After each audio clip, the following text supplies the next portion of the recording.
Tässä videossa mä näytän, että miten mä valmistaudun konserttiin.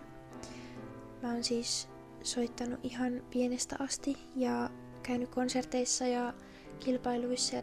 Nyt on keskiviikkoilta. Mulla on perjantaina konsertti ja ajattelin jakaa mun semmosia ajatuksia liittyen siihen. Tänään mä oon käynyt joku 3 tuntia harjoittelemassa, eli kävin läpi sitä kappaletta, minkä soitan. Sen jälkeen kävin tunnin juoksulenkillä, sillä sai purettua jännitystä ja stressiä pois. Ja jotenkin kun juoksi ylämäkeä, niin tuntui niin pahalta, että mä jotenkin ajattelin, että se jännitys silloin perjantaina ei voi olla yhtä paha kuin se olo, mikä mulla oli silloin, kun mä juoksin. Sitten mä maalasin, tein muutaman pienen semmosen teoksen. Mä oon oikeastaan miettinyt konserttiasua, mutta mä ehkä päätän sen lopullisesti vasta huomenna.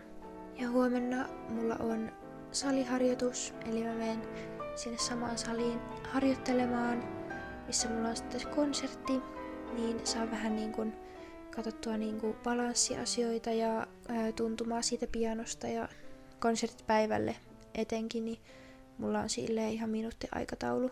Kaikki on suunniteltu valmiiksi, niin sitten jos mulla tavallaan on semmoinen ahdistunut tai stressantunut olo, niin helppo vaan sit katsoa mun puhelimesta, että okei, nyt on tän aika. Ja sitten tavallaan olla läsnä siinä hetkessä ilman, että tarvii miettiä aikataulullisesti, että ehtiikö tehdä asioita. Joo, mä voin näyttää ne maalaukset, mitä mä tein.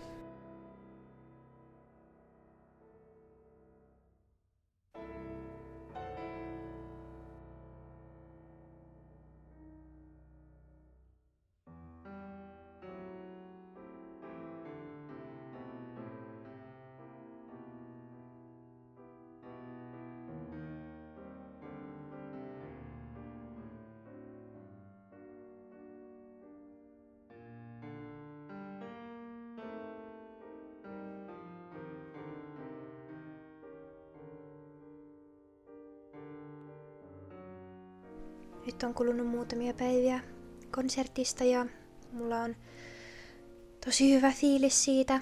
Jos joku haluaa kuunnella sen koko vedon, niin mä laitan sen myöhemmin sitten YouTubeen myös. Tuo oli siis ensi esiintyminen tuolla kappaleella. Mä oon valmistautumassa kilpailuihin ja se on osa mun ohjelmaa. Musta tuntuu, että jotenkin sain vapauduttua lavalla. Valmistautumista meni hyvin. Iso osa sitä musta tuntuu on se, että mä rauhoitin itteni tosi hyvin muutama päivä ennen. Just että tein kaikkea rauhallista ja luovaa, urheilin, meditoin ja visualisoin sitä tilannetta. Just kun soitin, niin tuntui, että pääsi semmoiseen flow-tilaan. Sille vikalla sivulla mä yhtäkkiä hoksasin, että oho, että tää aika meni ihan sikanopeasti, että onko mä nyt jo lopussa. Jotenkin tunsi vaan silleen iloa ja tosi paljon kiitollisuutta siitä, että ihmiset oli tullut kuuntelemaan ja halus antaa niille. Mä tykkään jakaa pianovideoita, mutta sitten mä just mietin, että voi olla kiva kuulla, että mitä kaikkea on käynyt ennen sitä vetoa. Niin tässä oli joitain ajatuksia. Mä oon tosi kiitollinen kaikesta ja oli ihana tehdä tää video.